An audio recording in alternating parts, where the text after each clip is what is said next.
श्री लक्ष्मी नारायण भगवान की। भाष्यकार भगवान श्री रामानुजाचार्य स्वामी जी महाराज की। श्री प्रतिवाद वेंकटाचार्य स्वामी जी महाराज की। विश्वबंधवदाचार्य श्री तिरंडी स्वामी जी महाराज की। पावन धाम की, पावन धाम की, पावन स्थल की, पावन महामहोत्सव की।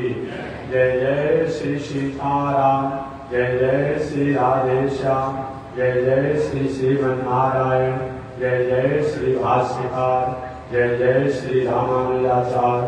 हरि ओम। शांति शांति। श्रीमन्नारायण लक्ष्मी नारायण, श्रीमन्नारायण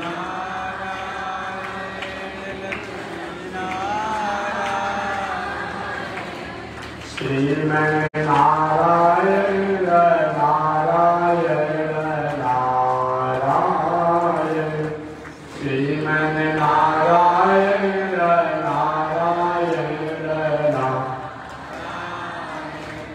श्रीमन्नारायण जगो नारायण, श्रीमन्नारायण जगो नारायण। लक्ष्मी नारायण नारायण नारायण, लक्ष्मी नारायण नारायण। आग लगी आकाश में बरसन लगे जो, आग लगी आकाश में बरसन लगे। संत नहीं होते जग में तो जल मर का संसार, संत नहीं होते जग में तो जल मर का संसार। श्रीमन्नारायण नारायण नारायण, श्रीमन्नारायण नारायण नारायण। तनि देवी रघुनाथ जी हमारी ओरिया, तनि देवी रघुनाथ जी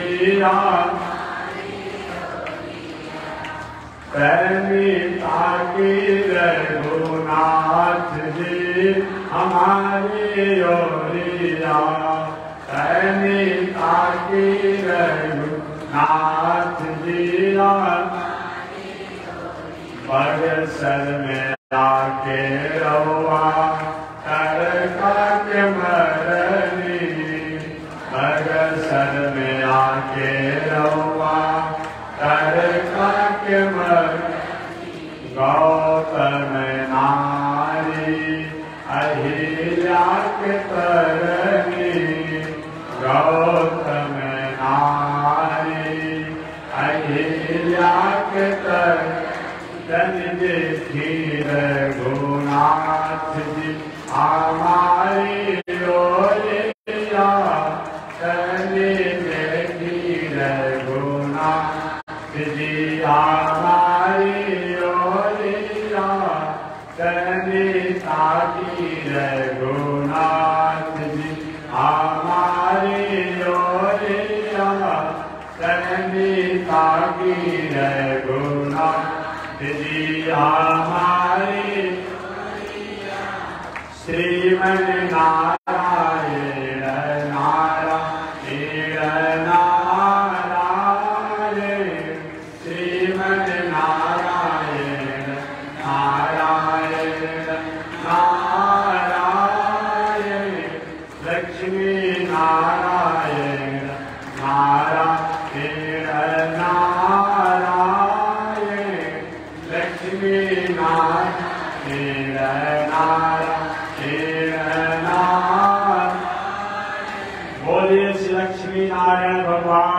की, अनंताचार्य कृपया वेदांत द्वयपारगम रामकृष्णादि सद्भक्त विचक्षेण मुनिं भजे। काषायं यज्ञसूत्रम् शुचिवकुशितधा चोर्ध्वपुण्ड्रं च बाले यशास्ते दक्षस्ते कलिकुमतिगिरीन्द्रवज्रं त्रिदण्डम् संसाराग्नि प्रशान्ते मृतजलममलं दारुपात्रं पवित्रं श्रीविश्वक्सेन सूरे पदकमलयुगा श्रेयसे संश्रयामि। लक्ष्मीनाथसमारम्भा नाथयामुनिमध्यमा अस्मदाचार्यपर्यन्ता वन्दे गुरो परम्परा। नारायणाय विद्महे वासुदेवाय धीमहि तन्नो विष्णु प्रचोदयात्। महालक्ष्म्यै च विद्महे विष्णुपत्न्यै च धीमहि तन्नो लक्ष्मी प्रचोदयात्। तन्नो लक्ष्मी प्रचोदयात्।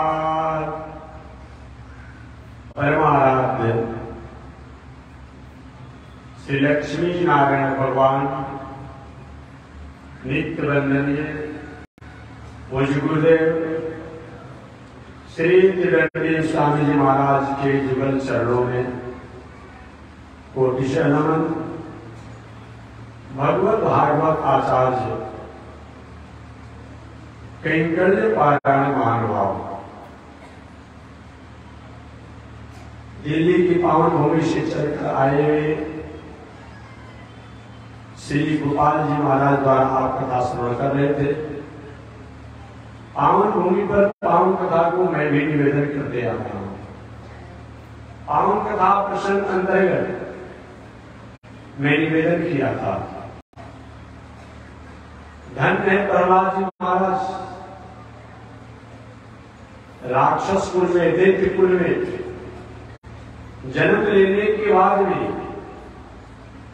भगवान की भक्ति, भगवान की शरणागति, भगवान की प्रपत्ति, भगवान की उपासना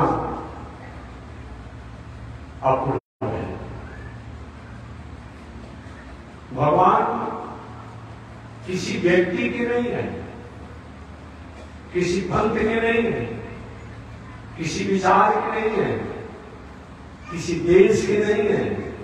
सर्वदेश दिशा काले शुभ्याहत पराक्रमा रामानुजार्य दिव्याज्ञा वरदताम अभिपति। सभी देश और सभी दिशाओं के लिए और सबके लिए परमात्मा है।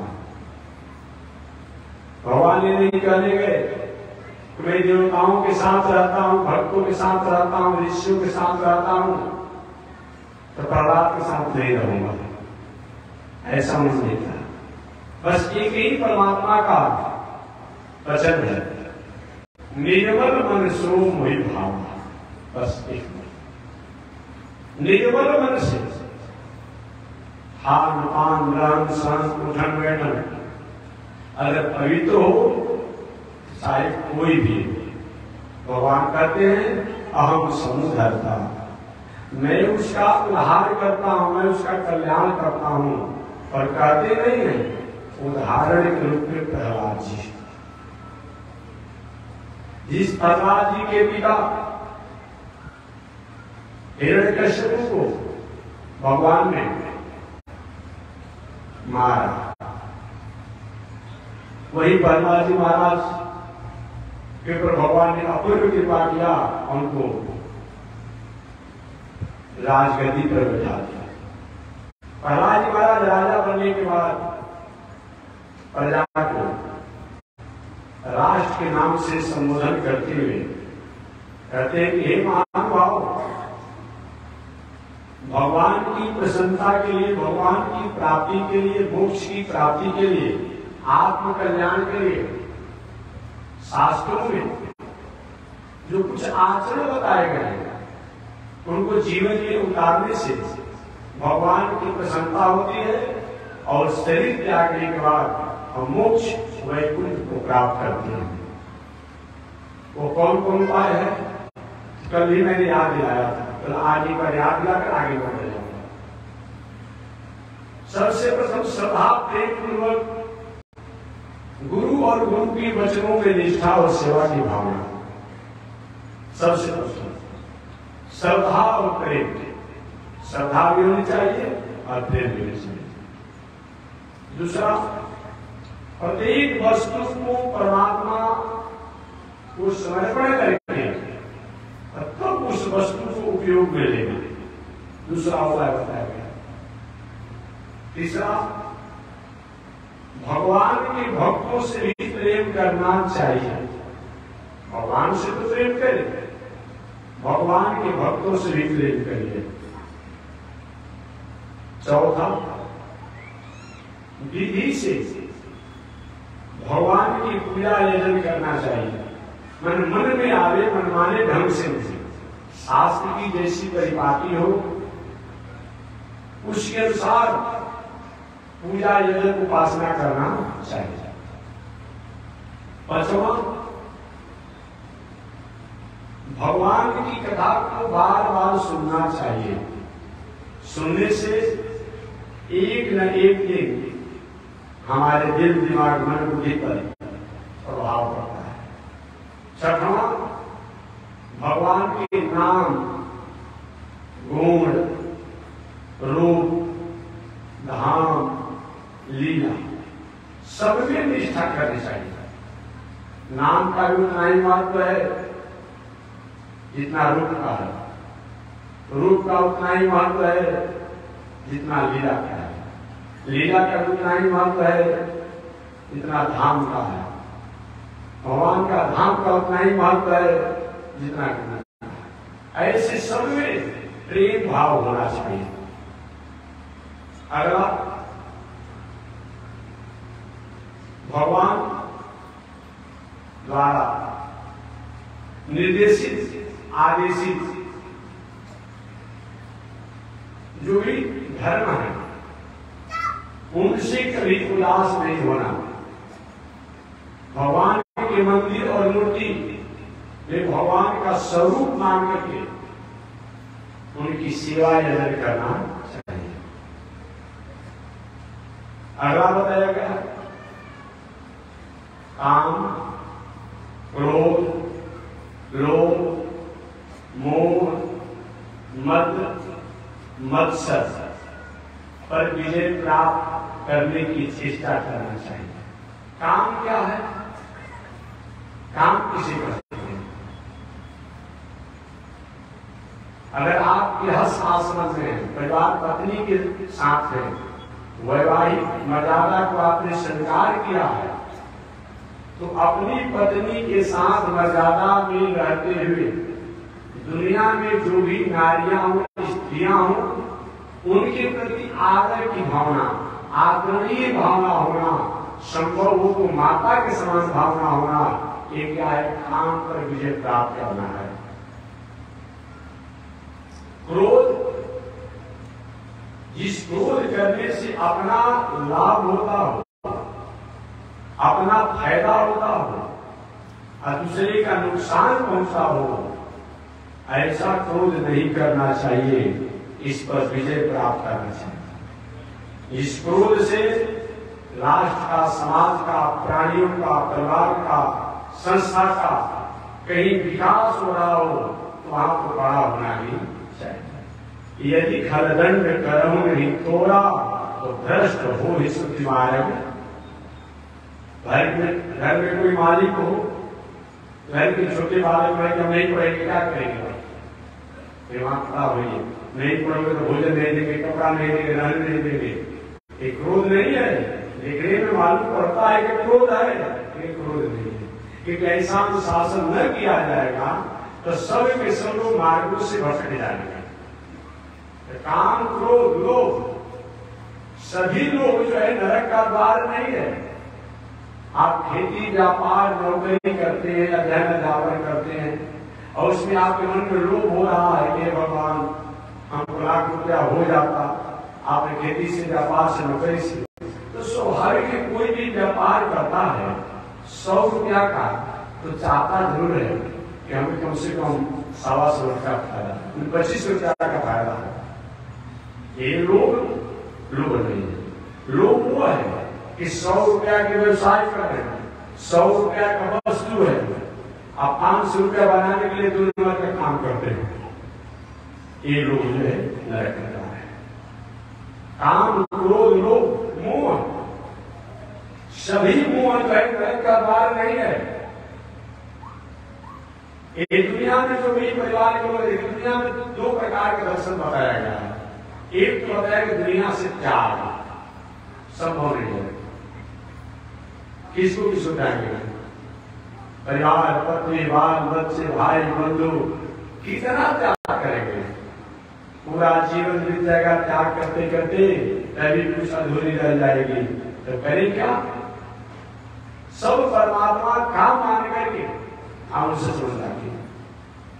नाता एक राम जी से दूसरी नाता छोड़ दे, फल आस त्याग सब काम करते रहिए, सीताराम सीताराम सीताराम। जिंदगी की डोर 100 हाथ जीना नाथ के, महल हो के रागे चाहे झोपड़ी में वास दे, धन्यवाद दिन विवाद राम राम कहिए, सीताराम सीताराम सीताराम। दुनिया के लोगों से व्यवहार करिए, दुनिया के लोगों से जो नाता है उस नाता को मानिए कि राम जी के कारण ही नाता है, भगवान के कारण ही नाता है। अगर वो परमात्मा नाता नहीं रखना चाहें तो अपने भावों के बीच से अपने आप में हम चले जाएंगे, हम ग्रुप करके बस संतुष्ट कर जाएंगे। वो नाता जब तक रखे हैं तब तक ये दुनिया नाते वाले कहे जाते हैं, उनसे नाता छूट जाएगा। ये दुनिया के लोग नाता जोड़ने के बाद भी जोड़ नहीं पाते हैं। देखते हैं मरने के बाद जब अपना निजी नाता वाला होता है, पत्नी होते हैं, भाई होते हैं, बेटा होता है, जो परिवार के लोग होते हैं, सबसे पहले वही शत्रु बन जाते हैं, घर से बाहर निकालते हैं। अब शरीर ठंडा हो गया, गंध दे रहा है और रखना अच्छा नहीं है, घर जो है शमशान बन गया है, भूत प्रेत जैसा हो गया। बताइए, सबसे पहले भूत प्रेत बनाने का काम करता है घर परिवार लोग करते हैं, जल्दी घर से बाहर निकाल देते हैं। लेकिन वो जब तक नाता जोड़ा हुआ है तब तक दुनिया को हमारे हैं हमारे हैं हमारे हैं हमारे करके जाते हैं। ऐसा विचार करते हुए तो सभी मोह जो है ये नरक का द्वार नहीं है। इस मोह में लोग परमात्मा हमारे, हम परमात्मा के हैं, उनके कारण ये दुनिया के लोग हैं। तो अच्छा है। मद मद मन अहंकार। अब व्यक्ति का था, इस व्यक्ति को मद हो गया। मद तो नरक को देने वाला है, लेकिन जिस मद में है वो कभी भी विचित्र मार्गों की तरफ नहीं जाएगा, अपने जीवन को भटकने नहीं देंगे। ऐसा विचार करते हुए परमात्मा पर पूर्ण विश्वास है, ये निष्ठा करते हुए अगर गलत मार्गों से न भटके, इसके लिए अगर हमारे जीवन में मद होता है तो होना चाहिए। मत्सर इत्यादि पर विजय प्राप्त करना। यदि मत्सर माने क्या होता है? मच्छर और मत्सर में बहुत अंतर नहीं है, बात समझिए। मच्छर और मत्सर में बहुत अंतर नहीं है। मच्छर जो है बाहर डंक लगाता है, इस मच्छर से बचने के लिए तो मच्छरदानी का प्रयोग कर लिया जाएगा, कछुआ छात्र का प्रयोग कर दिया जाएगा, दवाई जो है, और कुछ लिक्विड का प्रयोग करके इस दुनिया वाले मच्छर से बचा जा सकता है। लेकिन एक मच्छर है जो हमेशा हमारे भीतर जो है डंक मारते रहता है, इसको द्वेष कहते हैं। मत्सर माने द्वेष, डाह, ईर्ष्या। एक साथ एक दो आदमी हम लोग थे, ये मेरा मित्र था, इतना ही बड़ा आदमी बन गया, इतना ही आगे निकल गया। ये जो मत्सर बना हुआ है, ये जब तक से नहीं जाएगी तब तक से जीवन में शांति। इसे जीवन में चाहिए कि मत्सर बढ़ता है। मच्छर को तो दूर करने के लिए औषधि और स्नानी का प्रयोग कीजिए। भीतर जो मच्छर बैठा हुआ है उसके लिए तो उसको सतपथ पर चल करके हटाइए। इस पर जब तक हम विजय प्राप्त नहीं करेंगे तब तक भगवान को प्रसन्नता नहीं होगी। आगे प्रहलाद जी महाराज ने कहा, हे मानव, इसके अलावा जीवन में बताया गया है कि सर्वत्र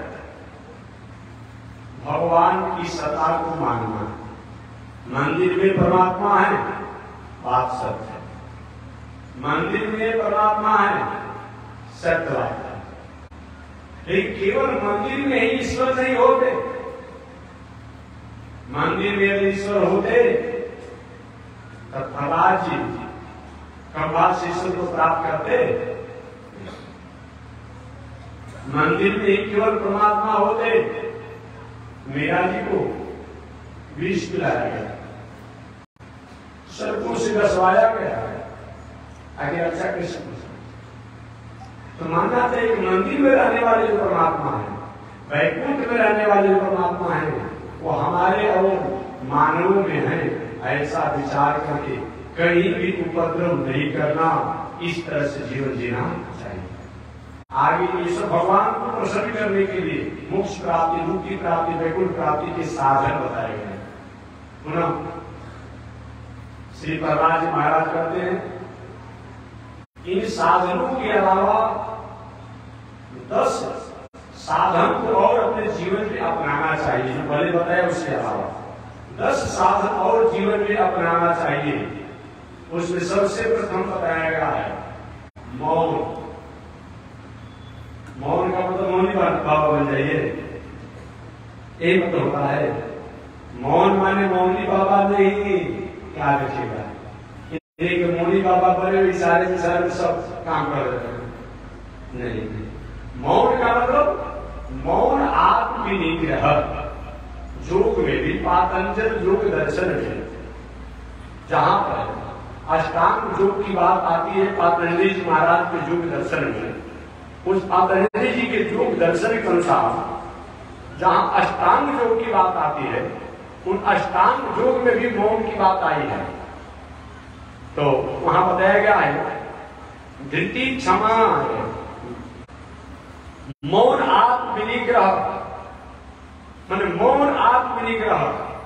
मौन का मतलब गलत कर्मों की तरफ कभी भी रुझान नहीं होना, कभी उत्सुकता नहीं होना, और अच्छे कर्मों से कभी चूक नहीं रहना।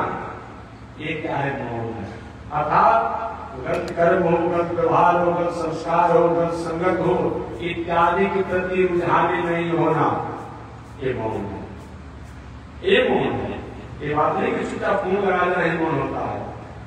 ये सबसे प्रथम बताया गया है मौन। दूसरा ब्रह्मचर्य। ब्रह्मचर्य का मतलब क्या होता है? व्याख्या तो कितनी बार मैं कर चुका हूं। अगर एक आक्षरिक कोश के अनुसार ब्रह्मचर्य की व्याख्या किया जाए तो ब्रह्मचर्य, ब्रह्म माने परमात्मा, ब्रह्म माने ईश्वर, ब्रह्म माने भगवान, ब्रह्म माने वेद, ब्रह्म माने शास्त्र, ब्रह्म माने सत्य, ब्रह्म माने सत्कर्म, पर जीवन चलना, तो जीवन को चलाना, इसी का नाम क्या है? ब्रह्मचर्य। अगले शब्दों में अगर ब्रह्मचर्य को परिभाषित किया जाए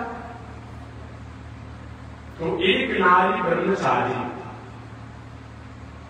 मर्यादापूर्ण वैदिक परंपरानुसार विवाह करके अपनी पत्नी के साथ जीवन यापन करना, शेष दुनिया में नारियों के प्रति, माताओं के प्रति सदाचार, और संयम से जीवन जीना, इसका नाम क्या है? ब्रह्मचर्य। तीसरा ब्रह्मचर्य का मतलब विवाह करके समय से पत्नी की मर्यादा में रह करके बाल बच्चे जब हो जाए, 50 वर्ष से ऊपर का उम्र हो जाए, 50 वर्ष ऊपर का उम्र जब लगने लगे, तो पत्नी के साथ केवल पूजा पाठ तपस्या साधना जो तीर्थ व्रत यज्ञ दान से ही जीवन पत्नी और अपना जीवन जीना, इसका भी नाम क्या है? चौथा ब्रह्मचर्य का मतलब पहले की पत्नी हो गई, विवाह हुआ हो, बाल बच्चे हो, इन सबको परवस्ती की व्यवस्था की मर्यादा को सौंप करके पुत्रों को या जो भी अभिभावक हो और संन्यास में जीवन जीना, घर परिवार पत्नी किसी से संपर्क नहीं रखते हुए सदाचार से जीवन जीते हुए प्राणियों के मंगल की भावना में जीवन जीना, इसका भी नाम ब्रह्मचर्य। इस तरह से भगवान की प्रसन्नता का होता है। ज्ञान, ज्ञान में जीवन होना चाहिए।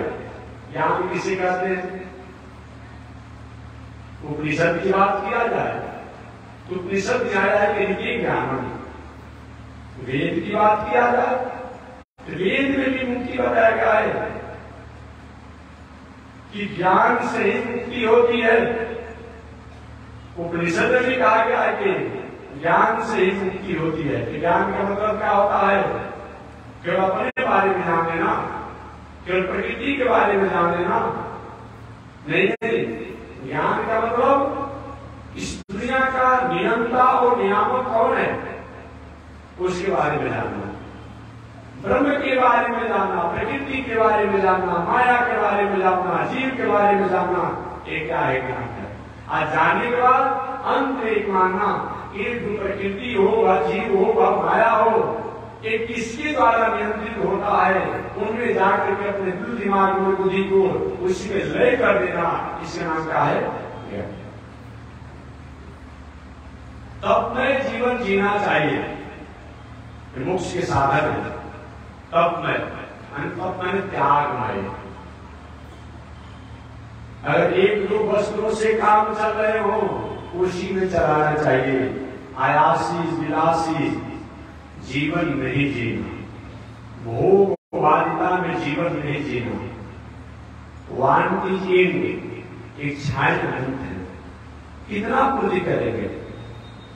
पूर्ति हो पाएगा? आप संसार के साधनों का उपयोग करें, संसार के संसाधनों का उपयोग करें, जितना में हमारा जीवन चल जाए उतना ही करें। एक घड़ी से काम चलता हो, एक वस्त्र से काम चलता हो, एक गाड़ी से काम चलता हो, उसमें चला लीजिए। यानी कम से कम जीवन में अपने साधन और संसाधन का उपयोग करना और जीवन जीना, ये क्या है? इसी का नाम तप है। उसके बाद अब समय से करिए, काशी करिए, रामनवमी करिए, जन्माष्टमी कीजिए, लेकिन ये हो वो नहीं हो। अब एकादशी का दिन है, अब दिन भर में 6 भारी कपड़ा बदल, क्या मतलब होगा? क्या है एकादशी? किस बात का एकादशी? रामनवमी का समय है, अब दिन भर अपने ही में भगवान को कम श्रृंगार कर अपने में लगे हुए हैं। ये मतलब मैं नहीं कह रहा हूं कपड़ा मत ले, महिला पिछला कपड़ा परिवार में नहीं कह रहा। जितने में काम चल जाए, कम से कम अपने आप में हमारे जीवन में साधन संसाधन आयासी जीवन का उपयोग न हो, ऐसे जीवन जीने को तपस्या कहा जाता है। स्वाध्याय, स्वाध्याय होना चाहिए। स्वाध्याय का मतलब शास्त्रों का चिंतन होना चाहिए। शास्त्रों को जब तक हम चिंतन नहीं करते, स्वाध्याय नहीं करते हैं, अनुशीलन नहीं करते हैं, परिशीलन नहीं करते हैं, तब तक से हम अपने स्वरूप को समझने में अधूरा रहते हैं। अतः समय से शास्त्रों का स्वाध्याय करना चाहिए। स्वधर्म का पालन करना, ये भी बात है, लेकिन आज यही गड़बड़ा गया है। स्वधर्म का पालन करना। अगर आप गृहस्थ आश्रम में हैं, गृहस्थ आश्रम में तो गृहस्थ आश्रम की मर्यादा में रह करके पूजा पाठ धर्म करते जी। अगर आप विरक्त आश्रम में तो विरक्त आश्रम में रहकर पालन कीजिए। लेकिन आज सबसे गड़बड़ यही बात हो गया है, विवाह शादी कर ले रहा है, दो चार बाल बच्चा जन्मा दे रहा है, या तो नहीं विवाह बच्चा जन्मा है, अब दाढ़ी मुझ बढ़ा करके कपड़ा लेकर के कमंडल लेकर के चिमटा लेकर के घूम रहा है। जो संत ओरिजिनल है अवकाश उनका अवकाश कहिए तो ओरिजिनल जो संत सहित उनका होता है। एक दूर में जब भी होगा चमक नहीं करेगा, याद रखिएगा, अपने दुकान में बिल्कुल नहीं करेगा। देखते होंगे कि 50 रुपया स्वर्ग का जो आभूषण मिलता है, सोना का आभूषण शरीर की शाइनिंग होता है, लेकिन 6 महीने के बाद 3 महीने के बाद शाइनिंग विलास हो जाता है। तो नहीं वैसा करेगा तो अपना बिल्कुल नहीं करेगा। लेकिन प्राय ऐसा देखा जाता है कि विवाह कर दिया, बाल बच्चा को जन्म दे दिया, अभी छोटे छोटे बालक उनको पढ़ाना चाहिए, दिखाना चाहिए, संस्कार देना चाहिए, पत्नी की प्रवस्ती की व्यवस्था करना चाहिए, दाढ़ी को छोड़ा करके तिलक करके भेष बना करके घूम रहा है, 6 महीना घरे रह रहा है, 6 महीना अपने आप में जग उपलब्ध करके खाना खा रहा है। महाराज जी कहा था प्राय आप अगर घटना से सर्वे करेंगे तो पता आपको चलेगा 100 में लगभग 90% ऐसे ही लोग हैं, 10% जो सही माने में अपने स्वरूप में ठीक है। दुनिया में कमा लीजिए, पूजा लीजिए, ये तो किसी को रोकेगा नहीं। दुनिया में कमा लीजिए और पूजा लीजिए, लेकिन आप चला पाए भजन को बोलकर लगेगा पास, जिस लक्ष्य और उद्देश्य को लेकर के आपने चला वो लक्ष्य उद्देश्य की पूर्ति नहीं होगी। कहते हैं प्रहलाद महाराज स्वधर्म का पालन करना चाहिए। अगर गृहस्थ आश्रम में क्या धोती कुर्ता पहन करके फुल पैंट कुर्ता पहन करके शंकर जी के मंदिर में जाएंगे, काली जी के मंदिर में जाएंगे, हनुमान जी का जाएंगे तो हनुमान जब खड़े रहेंगे तो साधु का भेष नहीं बना तो मैं कला नहीं करूंगा, भगवान नाराज हो जाएंगे। ये कहाँ की बात है भाई, ये कहाँ की बात है? ये नहीं हो रहा है अपने आप में। नहीं, मेरा निवेदन होगा स्वधर्म का पालन करना चाहिए। अगर आप गृहस्थ आश्रम में हैं तो गृहस्थ आश्रम की मर्यादा को पालन कीजिए। बाद में समय मिलने पर कहीं अपना अनुकूलता होते हुए बाल बच्चे परिवार पत्नी सबका कहीं प्रवस्ती के संस्कार की शिक्षा की सारी व्यवस्थाओं से कहीं उपरांत हो गए, उससे कहीं अलग हो गए, तो अपने आप में मार्ग में जाइए। ये मतलब तो नहीं है कि फैशन बन गया है कि ब्याह शादी करके और बाकी दाढ़ी को सुधा के कपड़ा पर पहन करके कमंडल में घूम रहे हो, इधर हम लोग भी परेशान कर रहे हो जो साधु महात्मा को परेशानी हो रही है अपने आप में। इसीलिए हमारे प्रहलाद जी कहते हैं विश्व धर्म का पालन करना चाहिए।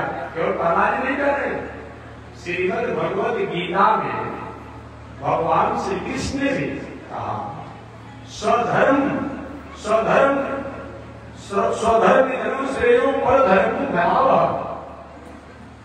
अपने धर्म में रहना श्रेष्ठ है, पर धर्म भयावह। चाहे कितना भी वेशभूषा बना ले सब कर लीजिए, लेकिन भय बना रहेगा।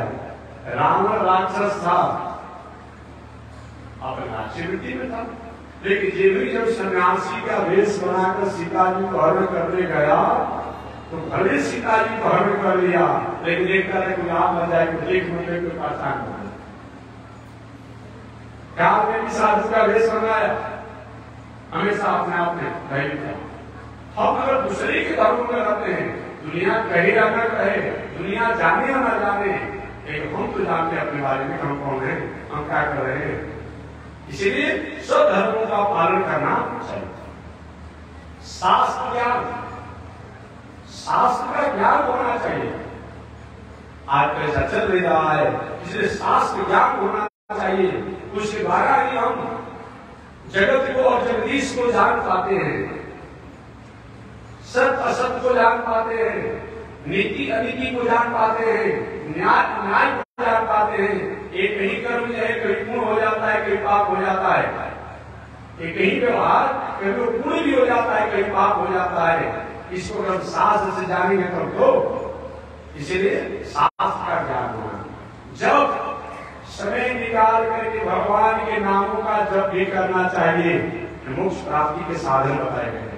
और एकांत सेवन समय निकाल कर कभी कभी कुछ समय अकेले में भी रहना चाहिए। या कि हम जीवन में जो कर्म कर रहे हैं, आचरण कर रहे हैं, क्या इतना ही मेरा है, इसके अलावा भी कुछ करना चाहिए। इसलिए एकांत सेवा होना चाहिए। और समाधि, समाधि की बात आती है। समाधि का मतलब क्या होता है? जहां जाकर के हमारी इंद्रियों का आज चंचलता रुक जाए, जहां पर बुद्धि की चंचलता रुक जाए, विवेक की चंचलता रुक जाए, मति की चंचलता रुक जाए, उसी का नाम है समाधि। समाधि, सम माने सम हो जाना, सम माने सम हो जाना, अर्थात वहीं पर रुक जाना। क्योंकि उन कहते हैं कि नदी का पानी सम हो गया है, माने कहीं तरंगे नहीं अपने आप में। तो समाधि हमारा इंद्रियों की चंचलता जो है, बुद्धि की चंचलता जो है, जहां रुक जाए, अर्थात एक जगह जाकर टिक जाए, लय हो जाए, लीन हो जाए, उसी का नाम क्या है? समाधि। इस तरीका से इन 10 साधनों का जीवन में आचरण करने से परमात्मा की प्रसन्नता और मोक्ष प्राप्ति के साधन हमारे प्रहलाद जी महाराज ने बताया। यस्त्वया मद्भक्तो यस्त्वया मद्भक्त युक्तो नंदयो जगदीश्वर। ऐसा जान करके जो धीर पुरुष और वीर पुरुष होता है, वो हमेशा हमेशा अपने आप में उन परमात्मा की स्थिति में बना रहता है। प्रहलाद महाराज आगे उपदेश देते हुए कहते हैं कि हे मानवाओं, परमात्मा को प्रसन्न करने के लिए, भगवान को प्रसन्न करने के लिए किसी प्रकार की कोई क्वालिफिकेशन और क्वालिटी की आवश्यकता नहीं है। क्या बताएं? व्याधस्याचरणं ध्रुवस्य च वयो विद्या गजेन्द्रस्य च विद्या गजेन्द्रस्य का जाति विदुरस्य जादव पदे। भगवान को किसी प्रकार की कोई वस्तु नहीं चाहिए। व्याधस्याचरणं ध्रुवस्य, आपने जाना होगा, वह गजेंद्र के पास क्या था? एक तो हाथी। हाथी की क्या स्थिति होती है आप जानते होंगे। उसके मलबल के हाथी को स्नान कराता है। हाथी जो ही बाहर आता है, सूंघने का दूर से तो फेंक लेता है। क्या हो सकता है? ऐसे तो परमात्मा ने कृपा किया, केवल भक्ति के कारण। व्याधस्याचरणं ध्रुवस्य, ध्रुव जी महाराज एक कोई कहे कि बहुत बड़ा योग्यता हो तो गजेंद्र कौन पढ़ा लिखा था? कौन PhD किया हुआ था? नहीं किया। अगर एक आए भगवान कहीं बहुत बड़े उम्र वाले होते, वहीं पर कृपा करते हैं, तो ध्रुव जी महाराज को 5-6 वर्ष करते कृपा किया। व्याधस्याचरणं ध्रुवस्य च वयो विद्या गजेन्द्रस्य च। अगर एक आ जाए भगवान कुल खानदान देखते होंगे, कुल खानदान की बात किया जाए तो विदुर जी महाराज तो दासी पुत्र थे, भगवान ने कृपा किया।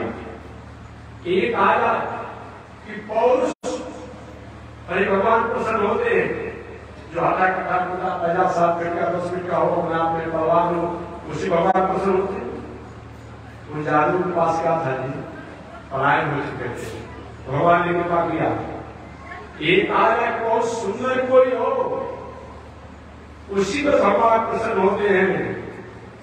कुब्जा की मुदत रूप मलिगम, कुब्जा का कौन सा रूप सुंदर था?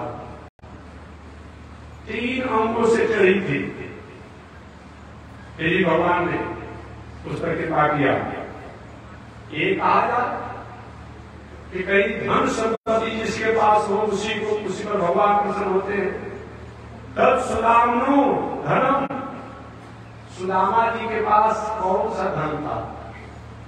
सुबह खाद्य, शाम को व्यवस्था में परेशानी होती, शाम को खाद्य को सुबह व्यवस्था में परेशानी हो जाती, एक भगवान की कृपा है। तब सुदामनो धनम।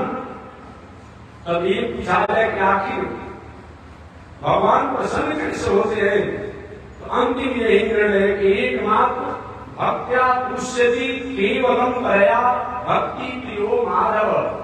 भक्त्या तुष्यति, एकमात्र भगवान अगर प्रसन्न कहीं होते हैं तो भक्ति के द्वारा ही प्रसन्नता को प्राप्त करते हैं।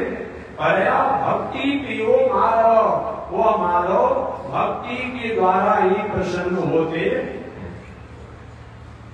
इसलिए किसी प्रकार की कोई क्वालिफिकेशन और क्वालिटी हो तभी परमात्मा, इसका मतलब नहीं कि पढ़ना ही नहीं चाहिए, ये कहने का मतलब नहीं। कभी भी कहीं भी शास्त्रों में ऐसे वाक्य आते हो तो विधि वाक्य को, श्रेष्ठ वाक्यों को त्यागने में नहीं है, उसको अपमान करने में नहीं है। हालांकि आप इसी के शब्दों को नहीं समझ करके कुछ लोग शास्त्रों को उल्टा कर देते हैं। महाराज ने लिखा हुआ है, कली में केवल नाम आधारा असुमिज सुमिज नर उतर हूं, कहते लोग ना। महाराज कली में लिखा नाम लेने से, अरे भाई क्या आप समझिए बातों को, क्या बात है? तबीयत खराब है, भोजन अच्छा नहीं लग रहा है, अनेक प्रकार पकवान सामने रखे जाते हैं, खाने का मन नहीं करता है, तो डॉक्टर साहब कहते हैं चलो भाई कम से कम खिचड़ी सीध करके अपना कोमल जो है आ। इसका मतलब ये कि पूरा अब पूरा कोई दाल भात सब्जी खाने के लिए अपने साथ करने से नहीं, उनकी अनुकूलता नहीं है, तो इसको उनकी पाचन क्रिया पचाने में सक्षम नहीं है। अब तो ये होता है भाई आप खिचड़ी खा लीजिए कम से कम, लेकिन स्वस्थ रहिए। ठीक वही बात है, जो बड़े बड़े साधक लोग, बड़े बड़े साधना करने वाले लोग योग करके, जग करके, तप करके, तीर्थ करके, व्रत करके जिन फल को प्राप्त किया करते थे, उन फल को हम भगवान के नाम को जप करके भी प्राप्त कर सकते हैं। ये बात है, ये मतलब नहीं कि योग जब तब सब छोड़ देना चाहिए। एक बार एक महोदय जी ने कहा था, महापुरुष ने, महाराज कलयुग में तो जग करने को निषेध लिखा हुआ है शास्त्रों में। हमने कहा कि कहीं आपने पढ़ा है? अरे कलयुग में जग को निषेध लिखा गया है, संन्यास को निषेध लिखा गया है।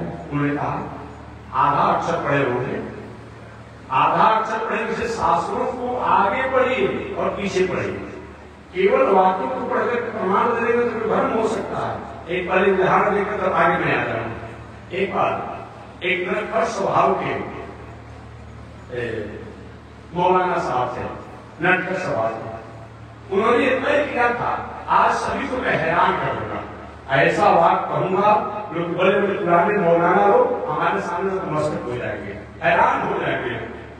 और मैंने सुनिए भाई, कुरान में लिखा है कि कुरान नहीं पढ़ना चाहिए।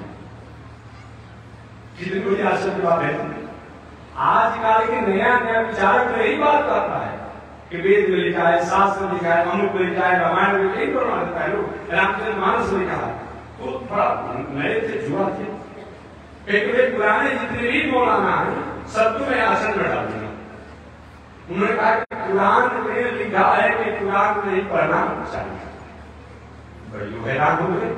बड़े बड़े मौलाना जो थे पुराने थे, भाई हमारा उम्र बीत गया 70 वर्ष, 75 वर्ष, 80 वर्ष, आते मेरे कुरान कितनी बार पढ़ा, ये तो नहीं मिला। कुरान में लिखा हुआ है कि कुरान नहीं पढ़ना चाहिए। एक कहाँ लिखा हुआ है तो कुरान के पुस्तक लेकर के देखिए इस पन्ना में, इस पृष्ठ में, इस लाइन में लिखा हुआ है, लोगों ने पढ़ लिया। लिखा हुआ है कुरान नहीं पढ़ना चाहिए, कुरान नहीं पढ़ना चाहिए, कुरान नहीं पढ़ना चाहिए। सब लोग अपना तो माथा पर पढ़ लिया, बोला था आगे तो इसको पढ़ाई नहीं था। एक उसमें और कुरान नहीं थे मौलाना, ऐसा तो हो नहीं सकता। फिर थोड़ा सा पुस्तक दिए तो और जब उनका पुस्तक देखिए लिए तो लेने के बाद उसमें लिखा था कि नपाक के समय कुरान नहीं पढ़ना चाहिए। क्या लिखा था? नपाक के समय कुरान नहीं पढ़ना चाहिए। तो नपाक में था उसको उठा से दबा दिए थे, छुपा दिए थे और दिखा देते कुरान में लिखा है कि कुरान नहीं पढ़ना चाहिए, कुरान में लिखा है कि कुरान नहीं पढ़ना चाहिए। वही मौलाना बताओ कि लिखा हुआ है नपाक माने अशुद्धि अवस्था में और शौच अवस्था में कुरान नहीं पढ़ना चाहिए। आज यही लोगों की हाल हो गई है। किताबें का मानस का भाग महीना लिखा हुआ है अपने आप में, करी में केवल नाम आधारा सुन सुन पारा। अरे भाई पढ़िए लिखिए ना। भगवान श्री कृष्ण आज से 6000 वर्ष पहले इस धराधाम पर आए, अर्जुन को उपदेश देते हुए हम दुनिया के लोगों को उपदेश दिए कि अर्जुन और घर छूट जाए, पत्नी परिवार बाल बच्चे छूट जाए, लेकिन एक क्यों दान कर्म न त्याग। क्या कहा? यज्ञो दान तप कर्म न त्याग। यज्ञ दान तप एक कभी भी त्याग करने योग्य नहीं है।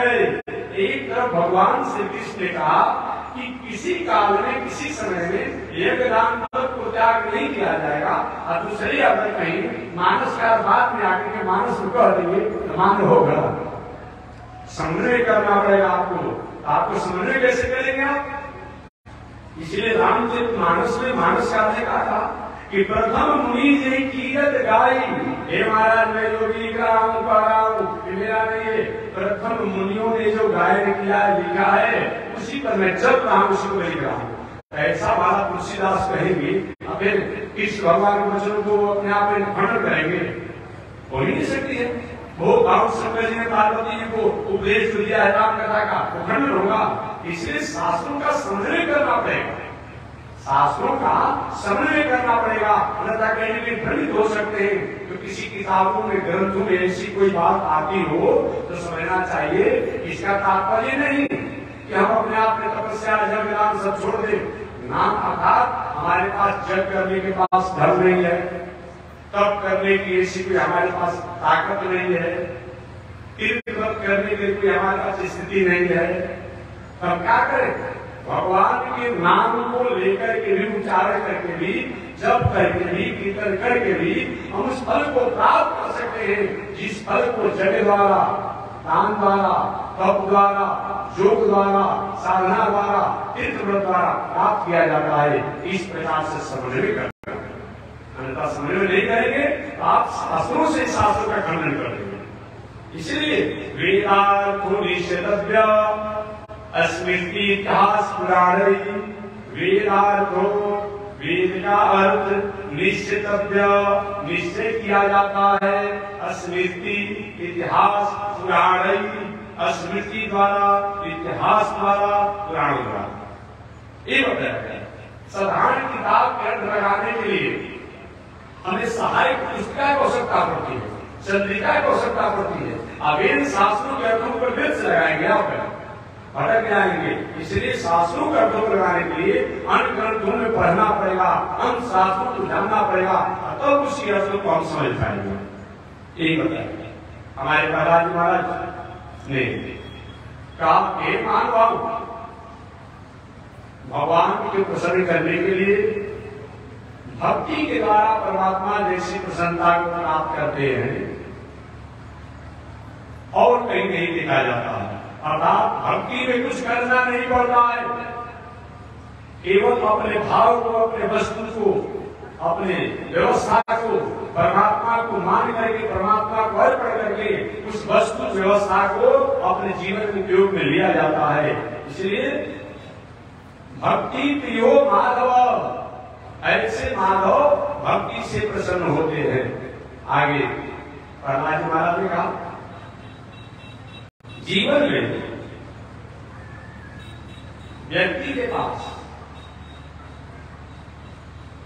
एक धन आ जाता है, तो धन आने के बाद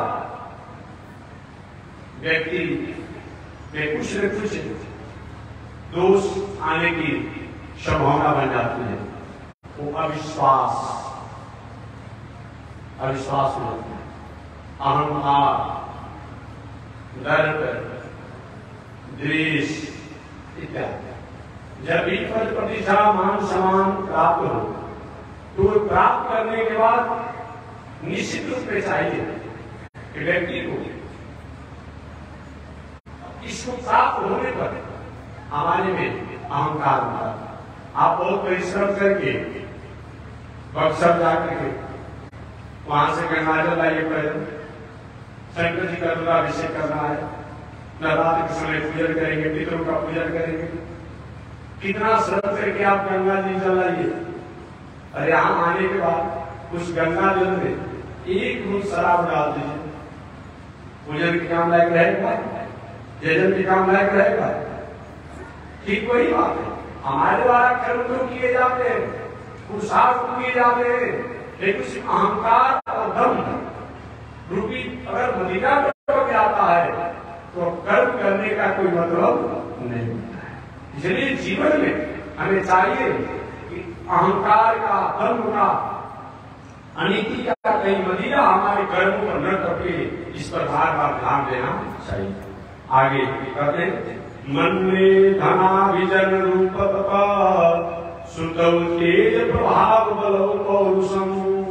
कहते हे महानुभाव, मेरा ऐसा विश्वास है, महाराज कहते हैं, मेरा ऐसा विश्वास है कि उत्तम कुल में जन्म होने के बाद, रूप को प्राप्त करने के बाद, तपस्वी होने के बाद, विद्या को प्राप्त करने के बाद, तेज प्रभाव को प्राप्त करने के बाद, बल पौरुष को प्राप्त करने के बाद, योग इत्यादि गुणों से संपन्न होने के बाद, अगर जीवन में भक्ति नहीं है तो सभी कुछ व्यर्थ है। जैसे कि उदाहरण, सुंदर सरोवर हो, सरोवर के चारों तरफ से वृक्ष भी लगे हो, फूल भी लगे हो, उद्यान भी हो, मार्बल टाइल्स घाट और सब कुछ लगा हुआ, और उस सरोवर में अगर जल नहीं हो, उसको गरीब सुंदरता रहती है। तो हमारे जीवन में सब कुछ हो, लेकिन भक्ति रूपी जल अगर न हो तो जीवन का कोई मतलब नहीं। दूसरा उदाहरण, कोई स्त्री या पुरुष श्रृंगार से संपन्न हो, सभी प्रकार का श्रृंगार, लेकिन वस्त्राभाव हो, वो श्रृंगार कैसा लगेगा? आप समझ लीजिए, कैसा लगेगा? सभी प्रकार का श्रृंगार किया होगा, सोना चांदी, आंख नाक, जो भी जहां काम, जहां जो श्रृंगार करना हो, हाथ से लेकर पैर से लेकर, लेकिन वस्त्र अभाव हो, वस्त्र का अभाव हो, चाहे वह स्त्री हो या पुरुष हो, कैसा लगेगा? इसलिए जीवन में भक्ति अगर नहीं है तो जीवन का कोई मतलब नहीं है। भक्ति के बल पर ही सबरी ने परमात्मा को प्राप्त किया, भक्ति के द्वारा। और सबरी के पास क्या था? वो सबरी वृद्धावस्था को प्राप्त किया था, लेकिन गुरु जी ने कहा था, सरभंग ऋषि कहते कि सबरी तू राम राम कर, तेरे घर राम आएंगे। भगवान श्री राम जंगलों में घूम रहे थे, छोटे छोटे ऋषि कुमार जाकर सबरी मैया से, सबरी मैया, अरे जिन राम के लिए तुम रात दिन ध्यान चिंतन करती हो, भजन करती हो, वो राम के ऋषियों के आश्रम पर जंगल में आए, चलो दर्शन कर लो। सबरी ने कहा, देखिए मैं जा तो सकती हूँ, जा सकती, लेकिन मेरे गुरु जी ने कहा है कि सबरी तुम राम राम कर, तेरे घर राम आएंगे। कहीं ऋषियों के आश्रम पर राम जी के दर्शन करने जाऊं, आराम से ऋषियों के आश्रम से दूसरे मार्ग से कहीं मेरे आश्रम पर आ जाएंगे, और राम का सत्कार अगर नहीं हो पाएगा तो मेरे गुरु का वचन असत्य हो जाएगा, झूठा हो जाएगा। जब मेरे गुरुदेव ने कहा है कि राम तेरे घर आएंगे, तेरे आश्रम पर आएंगे, तो निश्चित रूप से आएंगे। हुआ भी नहीं, हुआ भी नहीं। बड़े बड़े संत महात्माओं के यहाँ घूमते फिरते हुए सबरी के आश्रम पर आए, और वाल्मीकि रामायण में वाल्मीकि जी ने तो हर कर दिया, शबरी आपकी का सम्यक जाति दशरथ आत्मज। शबरी ने दशरथ आत्मज श्री राम का जैसा सत्कार किया और कहीं नहीं देखा जाता। और सत्कार के नाम पर क्या था? वेद का फल, वेद का फल था। आप हमें वस्तु कितना दे रहे हैं इसका महत्व नहीं है, आपको देने का भाव क्या है ये महत्व है। जबकि आयुर्वेद में वैदिक को कुपथ्य बताया गया है। आयुर्वेद जो पढ़े लिखे होंगे जानते होंगे, कुपथ्यम बदरी फलम आयुर्वेद है। कैसे है? कुपथ्यम बदरी फलम। एक बदरी फल जो है वेद है, कुपथ है। अगर एक सप्ताह खा लिया जाए तो दामा खांसी शुरू हो जाएगा, और खा कर ऊपर से पानी पी लिया जाए तो बिना सर्दी खांसी रहेगा। कुपथ्यम बदरी फलम कुपथ्य बताया गया है। ऐसे बैल के बैल को सवरी ने राम जी को दे दिया और कुछ नहीं पूछा, हमारा हलवा बना दे कि मान भोग बना दे कि हलवा बना दे। आराम जी भी खाए अपने आप में। और समझिए वाल्मीकि जी से पूछा गया, महाराज रामावतार में भगवान को सबसे बड़ा सत्कार, सत्कार कहाँ हुआ? तो वाल्मीकि जी कहते हैं कि सवरी आपको जी का सम्यक जाते दशरथ आपको सवरी में जैसे राम का सत्कार किया और कहीं नहीं किया गया। ऐसा क्यों नहीं किया? क्या वाल्मीकि जी ने पक्षपात किया? नहीं, पक्षपात नहीं। इससे पहले भगवान श्री राम भरद्वाज ऋषि के आश्रम पर गए थे, वो तो कुलपति है भरद्वाज ऋषि जी, और भी ऋषियों के आश्रम पर गए थे। तो ऋषियों ने अपने साधना और साधन के बदल उनका सत्कार किया। किसी के पास लाख रुपया हो, उस लाख रुपया में 1000 रुपया हमको जग में दे दे, बहुत बड़ी उपलब्धि बात नहीं है। अरे भाई आप करोड़पति आदमी है, लाख रुपया आपके पास है, आपने दे दिया। किसी व्यक्ति के पास 100 रुपया हो और 100 रुपया मजदूरी करके उसमें कमाता है, खाता है, सब करता है, अगर 5 रुपया देता है तो उसकी बड़ी उपलब्धि है। उपलब्धि वही बात है। ये जो ऋषि लोग भरद्वाज इत्यादि ऋषि लोग हैं, अपने मैं सिद्ध हूँ, मैं साधक हूँ, मैं साधना संपन्न हूँ, मैं सिद्ध संपन्न हूँ, ये मान करके ऋषियों ने भगवान श्री राम का सत्कार सम्मान किया। लेकिन सवरी ने ये नहीं माना कि मैं साधना और साधन संपन्न हूँ। याद में एक बात हो, साधना से संपन्न और सिद्ध से संपन्न जो लोग होते हैं, उन दोनों लोग बताया गया है। भक्ति से संपन्न जो व्यक्ति होता है, भक्ति के साधना से संपन्न होता है, उसके सामने उनको नीचा होना पड़ता है। बहुत से लोग सेवा सत्कार किए, लेकिन सवरी ने न अपनी साधना दिखाया, न सिद्धि दिखाया। ये भी बात नहीं कि सिद्धि नहीं दूसरी बात नहीं, जान लिया, ये भी बात आप नहीं कर सकते हैं। अब हमको समय का काल बस एक मिनट बस करके पानी में ध्यान दे दूंगा। सवरी के पास ये बात नहीं कर सकते।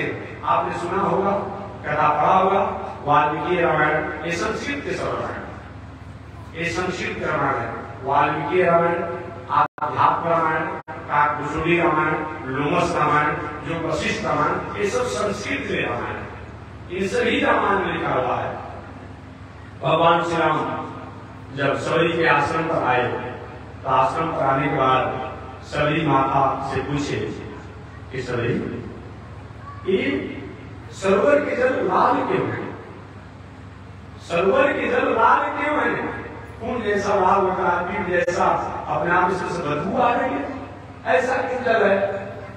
सवरी माता बोलने लगी, प्रभु आप सर्वज्ञ होकर भी हमसे जानना चाहते हैं?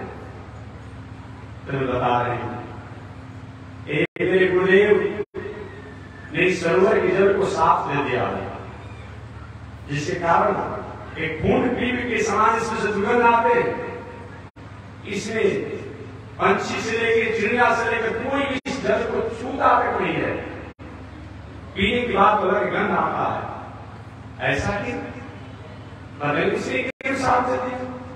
सवरी ने बताइए, एक बार कुछ ईर्ष्यालु ऋषियों ने मेरे गुरुदेव मदन ऋषि की साधना से ईर्ष्या करके उनको झूठा कलंक लगा दिया, और झूठा जो कलंक लगा दिया तो मेरे गुरुदेव ने कहा कि सही में मैंने अपने जीवन की दिनचर्या में कहीं विफल नहीं हुआ हूं और मुझे पर कलंक लगाया गया हो। इस सरोवर का जल जो है वो पीप और खून जैसा है, वही हो। भगवान श्री राम ने कहा, इसको तुम निर्मल कर दो, निर्मल कर दो। सभी जो लेकर मेरे पास काम ऐसी का प्रभाव है जो इस जल को निर्मल कर दो। देखिए परमात्मा का एक नाम है अमानी मानव। अपना मान हो तो दूसरे को मान दे देते हैं, अमानी मानव। भगवान ने कहा कि इसको निर्भर कर तू। सभी कहे हमारे पास प्रभु इस योग्यता कहाँ क्षमता, नहीं तुम चाहोगी तो हो सकता है। उसने प्रार्थना की भगवान श्री राम से, प्रभु आप इसको निर्भर कर दीजिए।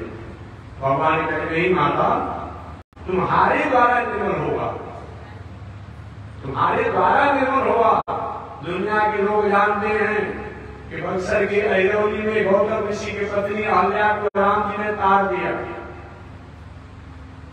दुनिया के लोग जानते हैं, एक भी लोग जाने कि राम की भक्ता जो है वो भी कहीं राम के चरणों से इसका चरण कम नहीं है, भी तारने में सक्षम है। कि माता तुम भी इस नदी का उद्धार कर दो, इस सरोवर को उद्धार कर दो। भगवान श्री राम ने कहा तुम अपने पैरों का स्पर्श करो ना। आज सही में भगवान की आज्ञा पाठ करके सभी ने जीवित सरोवर में पैरों का स्पर्श किया, वो सरोवर का जल निर्मल हो गया। उसके बाद उस जल को पीने लगे, पवित्र हो गया अपने आप को। ये है परमात्मा। आप बड़े आदमी हैं, आप दूसरों को भी बढ़ाइए, ये कहने का तात्पर्य है। और उसी समय से और सुनिए सवरी का अपना कहा सारा दुनिया जान गया, सारा दुनिया जान गया। यही परमात्मा होते हैं। परमात्मा कोई वैसी नहीं, सवरी कौन बेचारी अपना पढ़ लिखी थी, किसी तरह से जीवन यापन करती थी, लेकिन परमात्मा कहते मेरा एक ही है जो भक्ति से संपन्न होता है, चाहे कोई भी होगा वो व्यक्ति को मैं त्याग नहीं करता हूँ। इसी बात को प्रहलाद जी महाराज कहते हैं कि एकमात्र परमात्मा की प्रसन्नता जो होती है वो भक्ति के द्वारा होती है। उदाहरण के रूप में मैंने अनेक उदाहरण दिया, बस इसी के साथ मैं आज वाणी को विराम दे रहा हूँ। शेष चर्चा अगले दिन की जाएगी कि प्रहलाद जी महाराज ने मानव धर्म क्या बताया, स्त्री का धर्म क्या है, पुरुष का धर्म क्या है, संत का धर्म क्या है, सन्यासी का धर्म क्या है, सबका अलग अलग धर्म बताया, जिसके बारे में शेष चर्चा में अगले दिन करूंगा। आज इसी के साथ वाणी विराम। एक बार भगवान का नाम श्री नारायण लक्ष्मी नारायण, श्री नारायण लक्ष्मी नारायण, श्री नारायण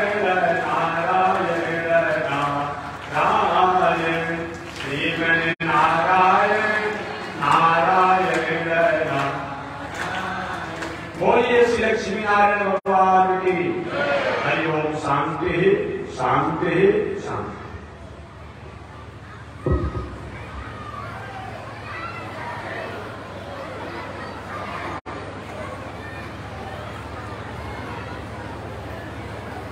ओम चंद्रमा मनसो जात चक्षो सूर्यो अजायत श्रोत्रात् वायु प्राण संघात निरजायत श्री सती लक्ष्मी सबज्ञा बहुराते पार्श्वे चित्राणि रूपमस्मिनो व्यातम ईश्वरी घाणा ममई घाण सर्वलोकम मई घाण। लक्ष्मी नारायण भगवान की, श्री रवि स्वामी महाराज की, श्रीधर भगवान की जय। जय श्री सीताराम, जय जय श्री राधेश्याम, जय जय श्री श्रीमन्नारायण, जय जय श्री भास्कर, जय जय श्री रामानुजाचार्य। हरि ओम। शांति शांति शांति।